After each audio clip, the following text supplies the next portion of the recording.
syempre, pinag-uusapan din lately yung mga offer mo kay Carlos Yulo.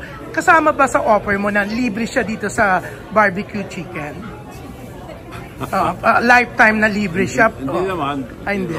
Walang ganon. Wala, basta bigay ko sa kanya, siya rin mag-decide kung paano niya gastusin. Gusto ko lang, isama niya ang pamilya niya. Kung gusto niya isama yung pamilya niya dito? Bibigay ko nga 5 billion cash. Okay. So siya na magbabayad. Magbabayad na siya from the 5 million pag kumain siya dito. No, hindi, libre din. Libre pa rin ang bongga.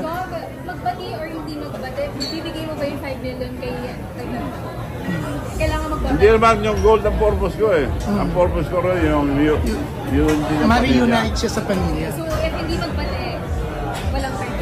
Gob, naiisip nyo ba na hindi niya kailangan? Ha? Na hindi niya kailangan kaya hindi niya pinapansin? Naiisip nyo ba yun?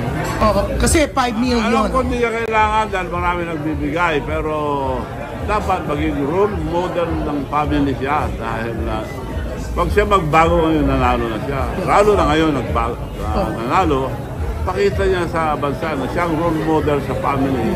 So sa tingin nyo, hindi pa siya... Marami naman nag-aaway ng family, pakita niya ngayon. Pero yung values talaga ng Pilipino when it comes to family, no? Yun nga, gusto kong pakita niya eh. Kaya I'm willing to add yung premium niya ng 5 million para magbati ng pamilya. So, not for the gold medal na nakuha niya.